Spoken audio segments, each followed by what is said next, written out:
ಮಂತ್ರಾಂ ದತ್ತಾತ್ರೇಯಾಯ ನಮಃ. ಓಂ ಐಂ ಹ್ರೀಂ ಶ್ರೀಂ ಲಲಿತಾಂಬಿಕಾಯೈ ನಮಃ. ಎಲ್ಲ ಧರ್ಮಬಂಧುಗಳಿಗೂ ಕೂಡ ಸದ್ಗುರು ದತ್ತಾತ್ರೇಯರ ವನದುರ್ಗಾಮಾತೆಯ ಕೃಪಾಶೀರ್ವಾದವನ್ನು ಪ್ರಾರ್ಥನೆ ಮಾಡ್ತಾ ಈ ದಿನದ ದತ್ತಧಾರೆ ಕಾರ್ಯಕ್ರಮಕ್ಕೆ ಸ್ವಾಗತ ಮಾಡ್ತಾ ಇದ್ದೀನಿ. ಈ ಶುಭ ಸಂದರ್ಭದಲ್ಲಿ ನಾನು ನಿನ್ನೆಯ ಮಹಾಶಿವರಾತ್ರಿ ಮಹೋತ್ಸವ ಮತ್ತು ಪಾರಣೆಯ ದಿನವಾಗಿರ್ತಕ್ಕಂತಹ ನಿನ್ನೆ ಮಹಾಲಕ್ಷ್ಮಿಯ ಅನುಗ್ರಹ ಪ್ರಾಪ್ತಿಗಾಗಿ ಏನು ಮಾಡಬೇಕು ಅನ್ನೋದನ್ನು ಹೇಳಿಕೊಟ್ಟಿದ್ದೆ. ಹಾಗೆ ಇವತ್ತು ಅಮಾವಾಸ್ಯೆ, ಮಾಘ ಬಹುಳ ಅಮಾವಾಸ್ಯೆ ಅಂತ. ನಮ್ಮ ಜೀವನದಲ್ಲಿ 4 ಹಂತಗಳು: ಬಾಲ್ಯ, ಕೌಮಾರ, ಯೌವನ ಮತ್ತು ವಾರ್ಧಿಕ್ಯ ಅಂತ ಹೇಳಿ. ಈ 4 ಅವಸ್ಥೆಗಳು ಕೂಡ ನಮ್ಮ ಜೀವನದಲ್ಲಿ ಬಹಳ ಮುಖ್ಯವಾಗಿರತಕ್ಕಂಥದ್ದು. ಬಾಲ್ಯದಲ್ಲಿ ನಾವು ಯಾವ ರೀತಿಯಾದ ಸಂಸ್ಕಾರವನ್ನು ಕಲಿತೀವಿ, ಆ ಸಂಸ್ಕಾರದಲ್ಲಿ ಕೌಮಾರದ ಜೀವನ ನಡೆಯುತ್ತೆ.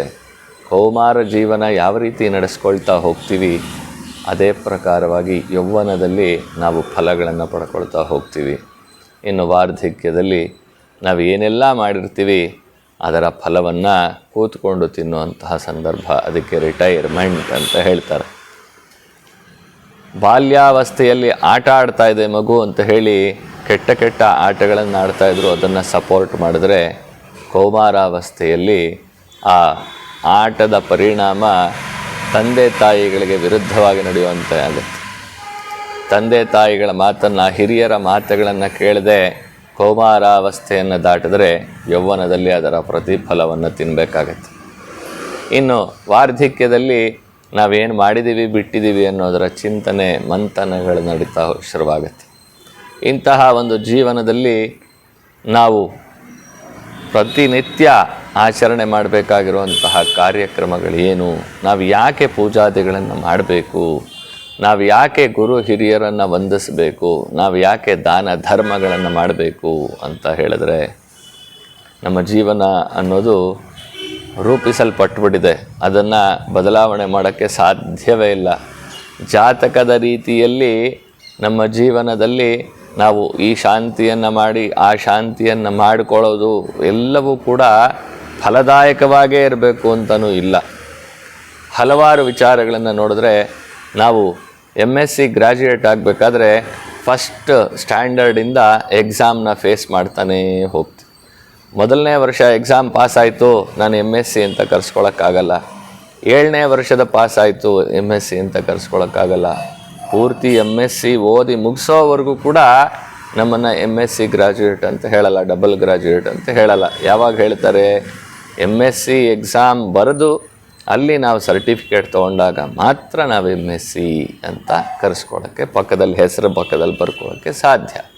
ಹಾಗೆ ಜೀವನದಲ್ಲಿ ಕೂಡ ಇವತ್ತು 3 ವರ್ಷ ಕಳೀತು, 4 ವರ್ಷ ಕಳೀತು, 5 ವರ್ಷ ಕಳೀತು. ಕಳೆದಾದ್ಮೇಲೆ ಎಲ್ಲೋ ಜ್ಯೋತಿಷ್ಯರು ಹೇಳಿದ್ರು, ಈ ಗ್ರಹಚಾರದಲ್ಲಿ ಈ ದೋಷ ಇದೆ, ಆ ದೋಷ ಇದೆ, ಸರ್ಪ ಸಂಸ್ಕಾರ ಮಾಡಿಸಿ ಅಥವಾ ಕುಜ ಶಾಂತಿ ಮಾಡಿಸಿ, ನವಗ್ರಹ ಶಾಂತಿ ಮಾಡಿಸಿ ಅಂತ ಹೇಳಿದ್ರು. ಮಾಡಿಸಿದ್ದೀವಿ, ತಿರ್ಗಾ ನಾವೇನೋ ಮಾಡೋದು ಬೇಡ ಅಂತ ಅಂದ್ಕೊಳ್ಳೋದಕ್ಕಾಗೋದಿಲ್ಲ.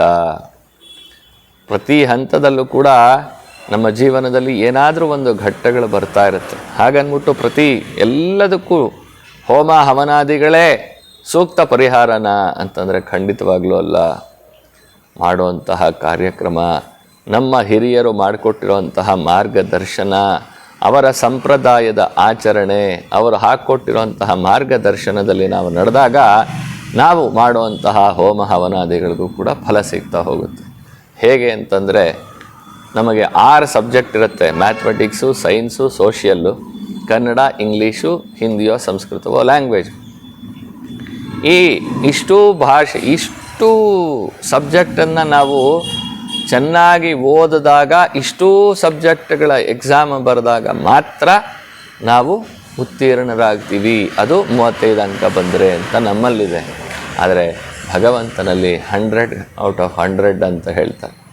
ಆ ರೀತಿ ನಾವು ನಡೆದಾಗ ಮಾತ್ರ ನಮ್ಮ ಜೀವನ ಸುಸೂತ್ರವಾಗಿ ನಡೆಯುತ್ತೆ. ಯಾಕೆ ಇಷ್ಟೆಲ್ಲ ಬ್ಯಾಕ್ಗ್ರೌಂಡ್ ಹೇಳಕ್ಕೆ ಬಂದೆ ಅಂತಂದರೆ, ಅಮಾವಾಸ್ಯೆ ಗ್ರಹಣ ಬಂದ್ಬಿಟ್ಟಿದೆ, ಹೋಗು, ದೇವಸ್ಥಾನಕ್ಕೆ ಹೋಗು ಸ್ವಾಮಿ, ಗುರು ಶಾಂತಿ ಮಾಡ್ತೀರಾ ಸ್ವಾಮಿ, ಶನಿ ಶಾಂತಿ ಮಾಡ್ತೀರಾ ಸ್ವಾಮಿ, ಇನ್ನೊಂದು ಶಾಂತಿ ಮಾಡ್ತೀರಾ.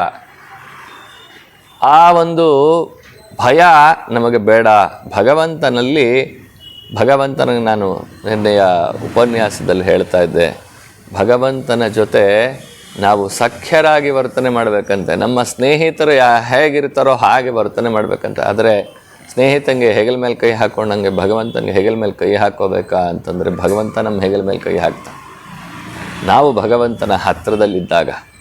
ಅದಕ್ಕೆ ಹೇಳ್ತಾರೆ ಕೃಷ್ಣ ಪರಮಾತ್ಮ ಯಾವಾಗಲೂ ಹೇಳ್ತಾ ಇದ್ದಾನೆ ಇದನ್ನು, ಅನನ್ಯಾಶ್ಚಿಂತಯಂತೋ ಮಾಂ ಯೇ ಜನಾಃ ಪರ್ಯುಪಾಸತೆ ತೇಷಾಂ ನಿತ್ಯಾಭಿಯುಕ್ತಾನಾಂ ಯೋಗಕ್ಷೇಮಂ ವಹಾಮ್ಯಹಂ. ಅನನ್ಯ ಏನರ್ಥ? ನೀನು ನಾನು ಬೇರೆ ಅನ್ನೋ ಭಾವನೆ ಇಲ್ದಿರ ನೀನು ನನ್ನನ್ನು ಪ್ರಾರ್ಥನೆ ಮಾಡಿದಾಗ ಮಾತ್ರ ನಾನು ನಿನ್ನ ಜೊತೆಯಲ್ಲಿರ್ತೀನಿ ಅಂತ. ನಾವೆಲ್ಲರೂ ಏನು ಅಂದ್ಕೊಂಡಿದ್ದೀವಿ?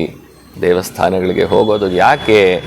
ದೇವಸ್ಥಾನದಲ್ಲಿ ಹೋದಾಗ ಅಲ್ಲಿ 5 ನಿಮಿಷ ನಮಗೆ ಕಾಯಕ್ಕೆ ಪುರ್ಸೊತ್ತೇ ಇರಲ್ಲ. ಹಾಸ್ಪಿಟ್ಲಲ್ಲಿ, ಹೋಟ್ಲಲ್ಲಿ, ಸಿನಿಮಾ ಥಿಯೇಟ್ರ್ಗಳಲ್ಲಿ ಎಷ್ಟೊತ್ತು ಬೇಕಾದರೂ ಕಾಯ್ತೀವಿ. ಆದರೆ ಭಗವಂತನ ಸನ್ನಿಧಿಗೆ ಬಂದರೆ ಹೀಗೆ ಬಂದು ಹಾಗೆ ಓಡೋಗ್ಬಿಡ್ಬೇಕು. 5 ನಿಮಿಷ ಕೂತು ಭಗವಂತನ ಜೊತೆಯಲ್ಲಿ ನಮ್ಮ ಸಂಪರ್ಕವನ್ನು ಕಲ್ಪಿಸ್ಕೊಳ್ಳೋದಕ್ಕೆ ನಮಗೆ ವ್ಯವಧಾನವೇ ಇಲ್ಲ. ಸ್ವಾಮಿ ನೀವು ಹೋಮ ಮಾಡ್ತಿರಲ್ವಾ, ನಾವು ದುಡ್ಡು ಕೊಟ್ಬಿಡ್ತೀವಿ, ಸಂಕಲ್ಪ ಮಾಡಿಬಿಡ್ತೀವಿ. ಭಗವಂತ ನಮ್ಮ ಅಸಿಸ್ಟೆಂಟ್ ಅಲ್ಲ, ಭಗವಂತ ನಮ್ಮ ಜೊತೆಯಲ್ಲಿರತಕ್ಕಂಥವನು, ಭಗವಂತ ನಮ್ಮೊಳಗೆ ಇರತಕ್ಕಂಥವನು. ಅವನನ್ನು ನಾವು ಎಷ್ಟು ಸಾಧ್ಯ ಆಗುತ್ತೋ ಅಷ್ಟು ಅವನನ್ನು ಹತ್ತಿರಕ್ಕೆ ಕರೆಸ್ಕೊಳ್ಳೋ ಪ್ರಯತ್ನ ಮಾಡಬೇಕು. ಅದಕ್ಕಾಗಿ ಹೋಮ ಹವನಾದಿಗಳಿದೆಯೇ ಬಿಟ್ಟು ಬರೀ ನಾವಲ್ಲೆಲ್ಲೋ ಕೂತಿರ್ತೀವಿ, ನಿಮ್ಮ ಪಾಡಿ ನೀವು ಮಾಡ್ಕೊಂಬಿಡಿ, ನಮ್ಮ ಕರ್ಮ ಎಲ್ಲ ಕಳೆದೋಗ್ಬಿಡ್ಲಿ ಅಂತಂದರೆ ಅದು ತಪ್ಪಾಗತ್ತೆ. ಈ ಒಂದು ವಿಚಾರವನ್ನು ಮತ್ತೆ ಸ್ವಲ್ಪನೇ ಹೇಳ್ತಾ ಹೋಗ್ತೀನಿ. ಒಟ್ಟಿಗೆ ಹೇಳ್ತಾ ಇದ್ದರೆ ವಿಡಿಯೋ ಉದ್ದ ಆಗ್ತಾ ಹೋಗುತ್ತೆ. ಜೊತೆಗೆ ಏನು ಪರಿಹಾರ ಹೇಳಬೇಕೋ ಆ ಪರಿಹಾರ ಹೇಳೋದಕ್ಕೆ ಸಾಧ್ಯ ಆಗೋದಿಲ್ಲ. ಹಾಗಾಗಿ ಈ ಒಂದು ಶುಭ ಸಂದರ್ಭ, ಅಮಾವಾಸ್ಯೆಯ ಸಂದರ್ಭದಲ್ಲಿ ನಮ್ಮ ಹಿರಿಯರು ಏನು ಮಾಡಿದಾರಪ್ಪ ಅಂತಂದರೆ, ಅಮಾವಾಸ್ಯೆಯ ಕಾಲದಲ್ಲಿ ಹಿರಿಯರನ್ನು ತೃಪ್ತಿಪಡಿಸುವಂತಹ ಒಂದು ವಿಶೇಷವಾದ ಸಮಯ. ಅದಕ್ಕಾಗಿ ತರ್ಪಣಾದಿಗಳನ್ನು ಮಾಡಿ ಅಂತ ಹೇಳ್ತಾರೆ, ದಾನ ಧರ್ಮಗಳನ್ನು ಮಾಡಿ ಅಂತ ಹೇಳ್ತಾರೆ. ಯಾವ್ದು ಆಗಿದೆಯೋ ಅದೆಲ್ಲ ಒಳ್ಳೆಯದೇ ಆಗಿದೆ, ಯಾವ್ದು ಆಗ್ತಾ ಇದೆಯೋ ಅದೆಲ್ಲ ಒಳ್ಳೆಯದೇ ಆಗ್ತಾ ಇದೆ, ಮುಂದೆ ಆಗೋದು ಕೂಡ ಒಳ್ಳೆಯದೇ ಆಗತ್ತೆ ಅಂತ ಕೃಷ್ಣ ಪರಮಾತ್ಮ ಹೇಳಿರುವಂತೆ ಆ ವಾಕ್ಯವನ್ನು ಮನಸ್ಸಿನಲ್ಲಿ ಇಟ್ಕೋಬೇಕು. ನಾವು ಮಾಡ್ತಾ ಇರೋ ಪ್ರತಿಯೊಂದು ಕರ್ಮಗಳು ಕೂಡ ಏನು ದಾನ ಧರ್ಮಗಳನ್ನು ಮಾಡ್ತೀವೋ ಅದರಲ್ಲಿ ಹೇಳ್ತಾರೆ, ಸಂಪ್ರದದೆ ದತ್ತಂ, ನಮ್ಮ ಹಿರಿಯರ ಸಂಪ್ರದಾಯವನ್ನು ಆಚರಣೆ ಮಾಡೋದಕ್ಕಾಗಿ ಇದನ್ನು ಕೊಡ್ತಾ ಇದ್ದೀನಿ. ಆದರೆ ಇದು ನಮಮ ನನ್ನದಲ್ಲ, ಇದು ನನ್ನದಲ್ಲ, ನಾನಲ್ಲ ಅನ್ನೋ ಒಂದು ಸಮರ್ಪಣಾ ಮನೋಭಾವನೆಯನ್ನು ನಾವು ಮಾಡಿಕೊಂಡು ಕೊಟ್ಟಾಗ ಆ ದಾನ ಧರ್ಮದ ಫಲ ತಾನಾಗಿ ಬರ್ತಾ ಹೋಗ್ತಾ ಇರ್ತದೆ. ಅಯ್ಯೋ ಸ್ವಾಮಿ, ನಾನು 1000 ಜನಕ್ಕೆ ಊಟಕ್ಕೆ ಹಾಕ್ತೀನಿ, ನಾನು ದಿನ ಬೆಳಗ್ಗೆದ್ರೆ 25 ನಾಯಿಗಳಿಗೆ ನಾನು ಊಟ ಕೊಡ್ತೀನಿ, ಸುಮಾರು ಜನ ಕಾರ್ಮಿಕರನ್ನು ನಾನು ಕಾಪಾಡ್ತೀನಿ, ತುಂಬ ಸಂತೋಷ. ಅದನ್ನು ಬಾಯಲ್ಲಿ ಹೇಳ್ಕೊಳ್ಳೋದು ಬೇಡ. ಯಾಕಂದರೆ ನಾನು ಮಾಡ್ತೀನಿ ಅನ್ನೋದಕ್ಕೆ ನಾನೇನು ತಂದೇ ಇಲ್ಲ, ಎಲ್ಲ ಪಡ್ಕೊಂಡಿದ್ದು ಪ್ರಪಂಚದಲ್ಲೇ, ಎಲ್ಲ ಕೊಡ್ತಾ ಇರೋದು ಪ್ರಪಂಚಕ್ಕೆ ಬಿಟ್ಟು ನಾನು ಹೊತ್ಕೊಂಡು ಏನೂ ಬಂದಿಲ್ಲ. ನಾವು ಹೊತ್ಕೊಂಬಂದಿರೋದೇನು ಅಂತಂದರೆ ಪಾಪ ಮತ್ತು ಪುಣ್ಯದ ಫಲಗಳು. ಕಷ್ಟಪಡ್ತಾ ಇದ್ದರೆ ನನ್ನ ಪೂರ್ವಜನ್ಮದ ಪಾಪದ ಫಲ, ಪುಣ್ಯ ಸುಖ ಪಡ್ತಾ ಇದ್ದರೆ ನನ್ನ ಪೂರ್ವಜನ್ಮದ ಸುಕೃತ. ಅಂತಹ ಪಾಪ ಪುಣ್ಯದ ಫಲಗಳನ್ನು ಅನುಭವಿಸದ ಜೀವನ. ಈ ಜೀವನದಲ್ಲಿ ನಾವು ಬಂದಾಗ ನಮ್ಮ ಪಾಪ ಕರ್ಮಗಳನ್ನು ದೂರ ಮಾಡಿಕೊಳ್ಳೋದಕ್ಕೆ ದಾನ ಧರ್ಮಗಳನ್ನು ಮಾಡಿದ್ರೆ, ಪುಣ್ಯ ಕರ್ಮವನ್ನು ಅನುಭವಿಸ್ತಾ ಇರುವಾಗ ಆ ಪುಣ್ಯ ಕರ್ಮದ ಫಲವನ್ನು ಎಲ್ಲರಿಗೂ ಹಂಚ್ತಾ ಹೋಗ್ತಾ ಇದ್ದರೆ 1:100 ನಮಗೆ ವಾಪಸ್ ಆ ಪುಣ್ಯ ಕ್ರೆಡಿಟ್ ಆಗ್ತಾ ಹೋಗ್ತಾ ಇರುತ್ತೆ. ಅಂತಹ ಒಂದು ಜೀವನದಲ್ಲಿ ಬಹಳ ಮುಖ್ಯವಾಗಿ ಅಮಾವಾಸ್ಯೆಯ ದಿನ ನಿಮ್ಮ ಕೈಲಾದಷ್ಟು ಕಾರ್ಮಿಕರಿಗಾಗಲಿ ಅಥವಾ ವಿಪರೀತವಾದ ಬಡಬಗ್ಗರಿಗಾಗಲಿ ದಾನ ಧರ್ಮವನ್ನು ಮಾಡೋದಕ್ಕೆ ಪ್ರಯತ್ನ ಮಾಡಿ. ಎಲ್ಲರೂ ಏನು ಮಾಡ್ತೀರಿ, ದೇವಸ್ಥಾನಕ್ಕೆ ಹೋಗ್ತೀರಿ, ದೇವಸ್ಥಾನಕ್ಕೆ ಹೋಗಿ ಅಲ್ಲಿ ಎಲ್ಲ ದರ್ಶನ ಮಾಡ್ತೀರಿ, ನಿಮ್ಮ ಕೈಲಾಗದ ದಾನ ಧರ್ಮವನ್ನು ಮಾಡ್ತೀರಿ. ಅನ್ನದಾನಕ್ಕೆ ಕೊಡಬೇಕಾ, ಗೋ ಸೇವೆ ಕೊಡಬೇಕಾ, ಕೊಡ್ತೀರಿ. ಕೊಟ್ಟಾದ್ಮೇಲೆ ಆಚೆ ಕಡೆ ಬರ್ತೀರಿ. ಆಚೆ ಕಡೆ ಬಂದಾಗ ಒಂದು ಹಸುವನ್ನು ಹಿಡ್ಕೊಂಡಿರೋ ಅಂಥವ್ರು ಒಂದಷ್ಟು ಜನ ಇರ್ತಾರೆ. ಇಲ್ಲದೇ ಇದ್ದರೆ ಸುಮ್ಮನೆ ಕೂತ್ಕೊಂಡು ಭಿಕ್ಷೆ ಬೇಡ್ತಾ ಇರ್ತಾರೆ. ಇಂಥವ್ರಿಗೆ ಏನು ಮಾಡ್ತೀರಾ, ಅಯ್ಯೋ ಪಾಪ ಅಂಥೇಳಿ ನೀವು ನಿಮ್ಮ ಕೈಲಿರೋದು 1 ರೂಪಾಯೋ 10 ರೂಪಾಯೋ 5 ರೂಪಾಯೋ ಹಾಕ್ತೀರಿ. ಇದರಿಂದ ಏನಾಯಿತು ಅಂತ ಯೋಚನೆ ಮಾಡಿ. ನೀವು ಅಲ್ಲಿ ಪುಣ್ಯ ಫಲವನ್ನು ಪಡ್ಕೊಂಡ್ರಿ, ಎಲ್ಲಿ ದೇವಸ್ಥಾನದಲ್ಲಿ. ಆಚೆ ಕಡೆ ಇರೋ ಭಿಕ್ಷುಕರು ಅವರ ಪಾಪಕರ್ಮದ ಫಲವಾಗಿ ಅವರು ಭಿಕ್ಷೆ ಬೇಡುವಂಥ ಜೀವನ ಪಡ್ಕೊಂಡಿರ್ತಾರೆ. ನೀವು ಹೋಗ್ಬಿಟ್ಟು ಅವ್ರಿಗೆ ಹಾಕ್ತೀರಿ ಕಾಣಿಕೆಯನ್ನು, ಏನು ನಿಮ್ಮ ಪುಣ್ಯ ಫಲದ ಕಾಣಿಕೆಯನ್ನು ಅವ್ರಿಗೆ ಹಾಕ್ತೀವಿ. ಅವರು ಅದನ್ನು ಸ್ವೀಕಾರ ಮಾಡ್ತಾರೆ. ಸ್ವೀಕಾರ ಮಾಡಿದ್ದಾದಮೇಲೆ ಅವ್ರು ಏನು ಉಪಯೋಗಿಸ್ಕೋತಾರೋ ಅದು ನಮಗೆ ಗೊತ್ತಿಲ್ಲ. ಆದರೆ ನಮ್ಮ ಪುಣ್ಯ ಫಲ ಅಲ್ಲಿ ಕೊಟ್ವಿ, ಅವರ ಪಾಪಕರ್ಮವನ್ನು ನಾವು ತಗೊಂಡ್ವಿ. ದೇವಸ್ಥಾನಕ್ಕೆ ಹೋದೆ, ನಾನೆಲ್ಲ ಪುಣ್ಯ ಮಾಡಿದೆ, ಆದರೂ ದೇವರು ನನಗೇನು ಕೊಡಲಿಲ್ಲ ಅಂತ ಅಂದ್ಕೊಳ್ತೀವಿ. ನಮ್ಮ ಸ್ಟಾಕ್ನ ಕಡಿಮೆ ಮಾಡ್ಕೊಳ್ಳೋಕ್ಕೆ ಅಂತ ಒಳಗಡೆ ಹೋಗಿ ಆಚೆ ಬಂದು ತಿರ್ಗಾ ಆ ಸ್ಟಾಕ್ನ ಆ್ಯಡ್ ಮಾಡಿಕೊಂಡ್ರೆ ಇದಕ್ಕೆ ದೇವರು ಹೊಣೆನಾ, ನಾವು ಹೊಣೆನಾ, ಭಿಕ್ಷುಕ ಹೊಣೆನಾ? ಯೋಚನೆ ಮಾಡಿ. ಹಾಗಾದರೆ ಭಿಕ್ಷುಕರಿಗೆ ದುಡ್ಡು ಹಾಕ್ಬಾರ್ದಾ? ಖಂಡಿತವಾಗ್ಲೂ ದುಡ್ಡು ಹಾಕಿ. ಅವ್ರಿಗೆ ದುಡ್ಡು ಕೊಟ್ಟು ಅವ್ರನ್ನ ಅಡ್ಡದಾರಿಗೆ ಹಿಡಿಸೋವಂಥ ಕೆಲಸ ಮಾಡಬೇಡಿ. ಅವ್ರಿಗೇನಾದರೂ ಬಟ್ಟೆ ಕೊಡ್ತಿರೋ ಅಥವಾ ಊಟ ಕೊಡ್ತಿರೋ ಅಂಥ ರೀತಿಯಲ್ಲಿ ಸಹಾಯ ಮಾಡಿ. ದೇವಸ್ಥಾನದಿಂದ ಬರೋಕ್ಕೆ ಬಂದ ಮೇಲೆ ಕೊಡೋ ಬದಲು ದೇವಸ್ಥಾನಕ್ಕೆ ಹೋಗುವಾಗ ಕೊಟ್ಟು ಹೋಗಿ. ನಾನು ಎಷ್ಟೋ ಜನಕ್ಕೆ ಹೇಳ್ಕೊಟ್ಟಿರ್ತೀನಿ ಪರಿಹಾರ. ಗುರುವಾರಗಳಲ್ಲಿ ಗುರು ದೋಷ ಇದ್ದರೆ, ನಿಮಗೆ ಗುರು ಭುಕ್ತಿ ನಡೀತಾ ಇದ್ದರೆ, ಅಥವಾ ಗುರು ದಶೆ ನಡೀತಾ ಇದ್ದರೆ, ಅಥವಾ ಗುರು ನೀಚನಾಗಿದ್ದು, ಅಥವಾ ಗುರು ಚಾಂಡಾಲ ಯೋಗಗಳು ಈ ರೀತಿಯಾಗಿದ್ದಾಗ ಪ್ರತಿ ಗುರುವಾರಗಳಲ್ಲಿ ಚಪಾತಿಯನ್ನು ಮಾಡಿಕೊಂಡು ತೊಗೊಂಡು ಹೋಗಿ ಭಿಕ್ಷುಕರಿಗೆ ಹಂಚಿ ಆನಂತರ ಕೈಕಾಲು ತೊಳ್ಕೊಂಡು ದೇವಸ್ಥಾನದ ಗುರುಗಳ ಸಾನ್ನಿಧ್ಯಕ್ಕೆ ಹೋಗಿ ಅಂತ ಹೇಳ್ತೀನಿ. ಇದೇನಕ್ಕೆ? ಕೈಕಾಲು ತೊಳ್ಕೊ. ಯಾಕೆ ಕೈಕಾಲು ತೊಳ್ಕೊಬೇಕು? ಅವ್ರನ್ನ ಮುಟ್ಟಿದ್ದಕ್ಕೆ? ಖಂಡಿತವಾಗ್ಲೂ ಅಲ್ಲ. ಅವರನ್ನು ಮುಟ್ಟೋದ್ರಿಂದ ನಿಮಗೆ ಪುಣ್ಯ, ನಿಮ್ಮ ಪಾಪ ಕರ್ಮಗಳೆಲ್ಲ ತೊಳೆಯುತ್ತೆ. ಹಾಗಾದರೆ ಭಿಕ್ಷುಕರು ಭಿಕ್ಷೆ ತೊಗೊಂಡು ನಮ್ಮ ಪಾಪ ತೊಗೊಂಡ್ಬಿಡ್ತಾರ? ಅದಲ್ಲ. ಭಿಕ್ಷುಕರಿಗೆ ಅವಶ್ಯಕತೆ ಇರೋದನ್ನು ನಾವು ಕೊಟ್ಟಾಗ ನಾವು ಮಾಡಿದಂತಹ ದಾನ ಧರ್ಮದ ಫಲವಾಗಿ ನಮ್ಮ ಪಾಪಕರ್ಮ ದೂರವಾಗುತ್ತೆ. ಅವರು ತೃಪ್ತಿಯಾಗಿ ತಿಂದಾಗ ಅವರ ಹೊಟ್ಟೆನೂ ತುಂಬುತ್ತೆ, ನಮಗೆ ಪಾಪಕರ್ಮ ಕಳೆಯುತ್ತೆ, ಅವ್ರಿಗೆ ಆ ಭಿಕ್ಷುಕತನದ ನಿವೃತ್ತಿ ಆಗ್ತಾ ಹೋಗುತ್ತೆ. ಆಮೇಲೆ ಗುರುಗಳನ್ನು ಧ್ಯಾನ ಮಾಡಿದಾಗ, ದೇವಸ್ಥಾನಕ್ಕೆ ಹೋಗಿ ನಮಸ್ಕಾರ ಮಾಡಿದಾಗ ನಮ್ಮ ಪುಣ್ಯ ಫಲಕ್ಕೆ ಹೇಗೆ ಒಂದು ಪಾತ್ರೆ ತುಂಬ ಅನ್ನ ಇರುತ್ತೆ, ಆ ಅನ್ನವನ್ನು ಸ್ವಲ್ಪ ತೆಗೆದು ಪಕ್ಕಕ್ಕಿಟ್ಟಾಗ ಇನ್ನೊಂದು ಸ್ವಲ್ಪ ಅನ್ನ ಹಾಕ್ಕೊಳ್ಳೋಕ್ಕೆ ಜಾಗ ಸಿಗುತ್ತೋ ಆ ರೀತಿಯಾದ ಒಂದು ವ್ಯವಸ್ಥೆ ಆಗುತ್ತೆ. ಅದರಿಂದ ಈ ಅಮಾವಾಸ್ಯೆಯ ಸಂದರ್ಭದಲ್ಲಿ ಯಾವುದಾದ್ರೂ ಸಾನ್ನಿಧ್ಯಕ್ಕೆ ಹೋಗಿ ಅಲ್ಲಿ 2 ದೀಪವನ್ನು ಹಚ್ಚಿ ನಿಮ್ಮ ಕೈಲಾದಂತಹ ಭಿಕ್ಷೆ ದಾನ ಧರ್ಮವನ್ನು ಮಾಡಿ.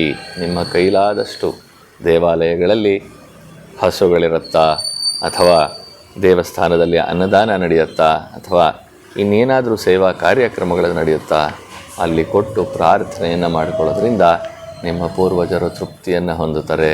ಬಹಳ ಮುಖ್ಯವಾಗಿ ಈ ಮಾಘ ಬಹುಳ ಅಮಾವಾಸ್ಯೆ ಅಂತಂದರೆ ಇದು ಮುನೇಶ್ವರನಿಗೆ ಬಹಳ ಪ್ರೀತವಾಗಿರ್ತಕ್ಕಂತಹ ದಿನ.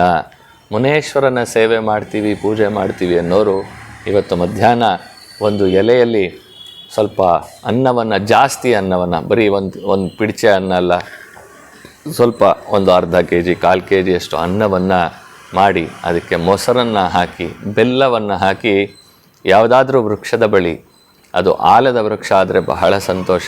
ಆಲದ ವೃಕ್ಷ ಮನೆ ಹತ್ತಿರ ಇಲ್ಲ ಅಂತಂದರೆ ಯಾವುದಾದ್ರೂ ಒಂದು ಪ್ರಕೃತಿ ಮಾತೆ ದೊಡ್ಡದಾಗಿರತಕ್ಕಂತಹ ವೃಕ್ಷದಲ್ಲಿ ತೊಗೊಂಡು ಹೋಗಿ ಇಡಿ. ಇದರಿಂದ ಅಲ್ಲಿ ಇರತಕ್ಕಂತಹ ಹಕ್ಕಿ ಪಕ್ಷಿಗಳು ಮತ್ತು ಸರೀಸೃಪಾದಿಗಳು ಏನೇನಿರುತ್ತೋ ಅಲ್ಲಿ ಆ ಜಾಗದಲ್ಲಿ ಆ ಭೂತ ತೃಪ್ತಿ ಅಂತ ಹೇಳ್ತಾರೆ.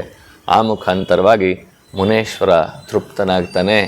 ಜೀವನದಲ್ಲಿ ಬಂದಿರತಕ್ಕಂತಹ ಶನಿ ಸಂದರ್ಭವಾದ ಬಾಧೆಗಳು, 7.5 ಅನ್ನೋದು, ಅಷ್ಟಮ ಶನಿ, ಪಂಚಮ ಶನಿ, ಈ ರೀತಿಯಾದ ಶನಿ ಬಾಧೆಗಳೆಲ್ಲವೂ ಕೂಡ ನಿವೃತ್ತಿಯಾಗುತ್ತೆ ಅಂತ ಹೇಳಿ ತಿಳಿಸ್ತಾ ಇವತ್ತಿನ ಕಾರ್ಯಕ್ರಮಕ್ಕೆ ಮಂಗಳ ಹಾಡ್ತಾ ಇದ್ದೀನಿ.